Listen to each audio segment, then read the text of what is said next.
Chapter number 5 is all about forces. Forces के बारे में हमने पहले भी डिस्कस किया हुआ है। What is the basic definition of force?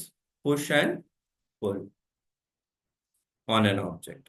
Force क्या क्या कर सकते हैं? Can change shape, can change motion, can speed up and down the object. और क्या होता था? स्टेट ऑफ द बॉडी को चेंज कर सकता था, यानी रेस्ट एंड मोशन क्रिएट कर सकता है, shape of the object change कर सकता है। अगर लेंथ में चेंज आ रहा है by the application of force, उसको टेंसाइल बोलते हैं। अगर कंप्रेस हो रहा है ऑब्जेक्ट तो उसको कंप्रेसिव फोर्स नाम देते हैं हमारे पास। अगर शेप बेंड आ रहा है तो उसको बेंडिंग शेप भी कह सकते हैं। और ट्विस्ट में टॉर्शनल सर्कल के लिए यूज होता है। टॉर्क याद है ना? टॉर्क हमने पढ़ा था, मूवमेंट टॉर्क, वहीं से टॉर्शनल का वर्ड सुना है। तो अगर it's producing rotation in an object तो उसको टॉर्शनल फोर्स का नाम दिया जाता है। डू वी अंडरस्टैंड कि force can change shape, force can change motion? तो अगर लेंथ में चेंज कर रहा है तो उसको क्या कहेंगे? Tensile force. अगर कंप्रेस टेंशन। कर रहा है तो compressive force. If it's bending तो बेंडिंग या शेप में अगर चेंज आता है तो हम इसको शेयर का नाम भी दे सकते हैं, बट उसने शेप के बेंडिंग ही लिख दिया है तो let's go with the bending.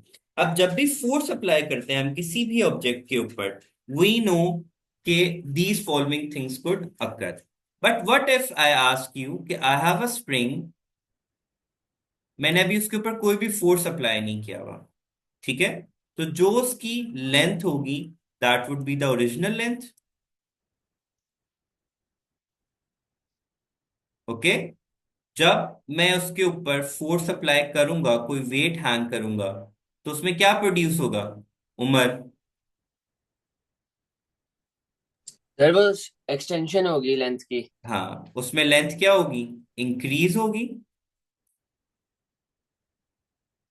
और उस इंक्रीज इन लेंथ को क्या नाम दिया जाएगा? एक्सटेंशन का। एक्सटेंशन किसकी इक्वल होगी? अब मैं इंक्रीज लेंथ को लिख देता हूं एल, और ओरिजिनल लेंथ को लिख देता हूं एल नॉट। तो एक्सटेंशन कैसे फाइंड आउट करेंगे? सर दोनों को माइनस करके। किसको माइनस करूंगा, ओरिजिनल को इंक्रीज से या इंक्रीज को ओरिजिनल में से? सर ओरिजिनल को नहीं नहीं, इंक्रीज को ओरिजिनल में से करेंगे। Increase minus original, this would give yes us the sir. Extension. अब मुझे कोई ये बता सकता है what will be the unit of extension?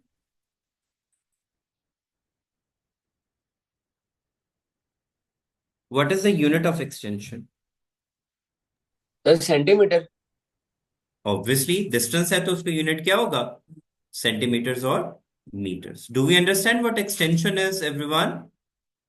Yes sir. अच्छा, अब ये एक्सटेंशन प्रोड्यूस किसकी वजह से हुई? फोर्स की वजह से। वेट जब हमने हैंग किया, वेट फोर्स है, तो हम कह सकते हैं कि force is directly proportional to extension. Okay, मैं इसको वर्ड इक्वेशन में लिख सकता हूं। Force is directly proportional to extension. और जब हम प्रोपोर्शनलिटी के साइन हटाएंगे वी विल हैव के, इसको कहते हैं स्प्रिंग कांस्टेंट। अब हमें पता है, हम सब ने ही एक्सपीरियंस किया हुआ है, when we apply force on a spring, हम थोड़ी फोर्स अप्लाई करेंगे, it would come back to its original shape. ठीक है। हम थोड़ी और इंक्रीज करेंगे तो भी वापस आ जाएगा। But there would come a point कि अगर हम बहुत ही ज्यादा फोर्स अप्लाई कर दें तो उसमें परमानेंट चेंज इन शेप आ जाता है। एक्सपीरियंस किया हुआ है हम सब लोगों ने।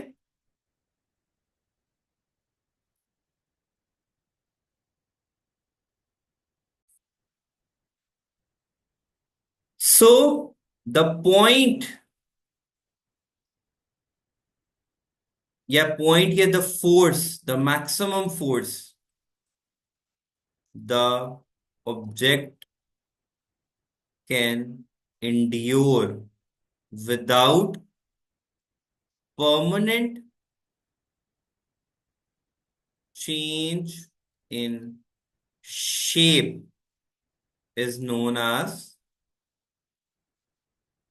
limit of proportionality। क्या कहते हैं? Limit of proportionality. होता क्या है, फोर्स अप्लाई किया, मैंने फोर्स अप्लाई किया, ऑब्जेक्ट में क्या आया, चेंज इन लेंथ प्रोड्यूस हुआ। फोर्स रिमूव किया, object move back to its original length. ठीक है, मैंने मजीद फोर्स उसमें ऐड किया, ऑब्जेक्ट मजीद स्ट्रेच करेगा, when I remove the force वो वापस अपनी ओरिजिनल पोजीशन में चला जाएगा। But the maximum force that object could endure without permanent change in shape, उसको कहते हैं limit of proportionality. And the law which explains us all of this is known as Hooke's law. क्या कहते हैं उसको?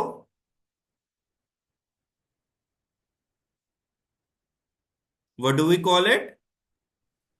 Hooks law. Hooke's Hooke's law. Hooke's law. law. it is drawn between load and extension। अब हम देख सकते हैं, up till this point हम किसी भी, हम जब रिमूव करेंगे object would come back to its original shape. But जैसे ही शेप बेंड कर जाती है, we are not getting the straight line, बल्कि हमारे पास एक कर्व आ जाता है, तो that point is known as limit of proportionality. For example, अगर मैं 6 न्यूटन पे फोर्स रिमूव करूंगा तो मेरा स्प्रिंग वापस किस पे आ जाएगा, ओरिजिनल शेप पे। ठीक है, तो एक्सटेंशन मेरे पास क्या हो जाएगी, 0। लेकिन अगर मैं 6 न्यूटन से अबव जाता हूं तो अब ऑब्जेक्ट में क्या आ जाएगा, परमानेंट चेंज। अब ऑब्जेक्ट अपनी ओरिजिनल शेप Change. पे वापस नहीं आएगा, बल्कि the graph would look something like this. ठीक है, द परमानेंट चेंज इन, अब ये लिमिट ऑफ प्रोपोर्शनलिटी है, ये limit of proportionality, permanent change आ गया। मैंने फोर्स को रिमूव किया, अब एक्सटेंशन 0 नहीं आएगा, बल्कि it would have a permanent change in length जो उसमें अपेयर होगा। So we need to keep these two graphs in our mind. ठीक है, आपको दोनों ग्राफ्स ड्रॉ करने आने चाहिए। तो हुक्स लॉ का फॉर्मूला क्या है, F is equals to K x. के हमें क्या इंडिकेट कर रहा है, स्प्रिंग कांस्टेंट। एक्स क्या है, एक्सटेंशन। एफ क्या है हमारे पास, फोर्स। अब मुझे एक चीज बताएं, if I draw a graph like this,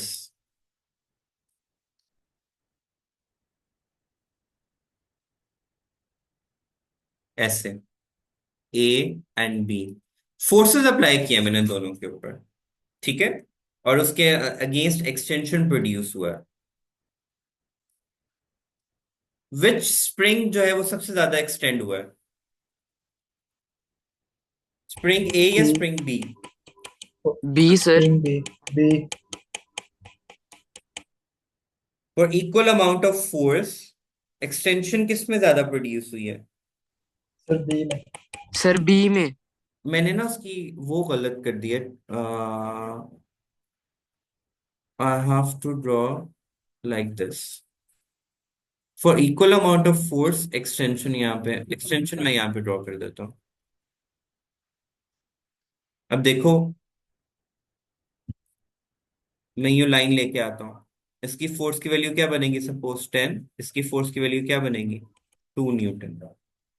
अब same amount of extension produce हुई है, बट एट डिफरेंट फोर्सेस, तो किसका स्प्रिंग कांस्टेंट बिगर होगा? के किसकी ए इक्वल का आता सर। है, A का सर A का. के किसकी इक्वल आता है, F over x, which means extension और के का इनवर्स। ठीक है, सो इसका स्प्रिंग कांस्टेंट क्या होगा, इट इज स्ट्रेचिंग मोर,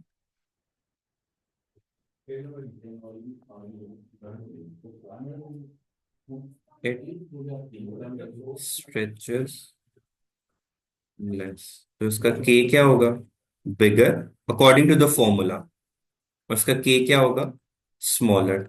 अब मुझे शॉक Small. एब्जॉर्बर में इसमें कौन सा वाला यूज करूंगा, ए वाला या बी वाला? अगर मुझे शॉक कंट्रोल करने हैं तो मैं ए यूज करूंगा या बी यूज करूंगा? Sir B. B. क्यों?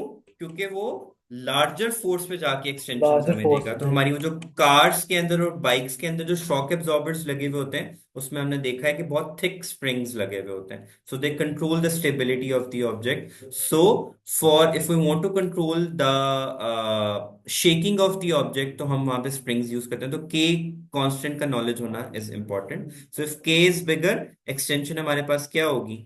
लो, सॉरी, और द उल्टा बनाना था। इफ के इज स्मॉलर, तो एक्सटेंशन क्या होगी हमारे पास? बिगर, कॉज उन दोनों का इनवर्स रिलेशनशिप है। Do you understand? F is equals to K x.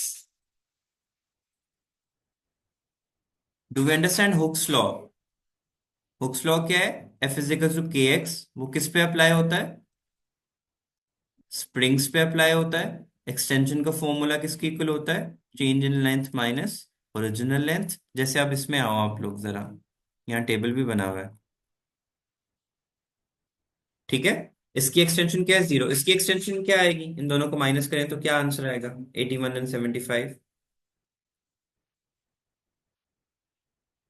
The calculators please जरा सिक्स जल्दी मुझे बता सर दें। सर 6 87 हमेशा ओरिजिनल में से माइनस करना है, always keep that in your mind. 87 minus 75 कितना हो जाएगा? सर 12। 12 सर मेंटल मैथ है ये तो सर। 93 12 है माइनस 70, 93 माइनस 75 क्या हो जाएगा? सर 18। 18 18। आगे करते जाओ ना, माइनस करते जाओ, अगली वैल्यूज क्या आएंगी? 99 माइनस 75 क्या आ 24। जाएगा? 24 sir 105 minus 75। 30 sir 30। 36 36। 30 sir 30। 30। 30 sir 118 minus 75 क्या आ जाएगा? 42 40 सर 45। 40 40 43 सर, सॉरी नहीं 43 है 43 है सर। आप मेंटल 43। मैथ ना ही करें। अब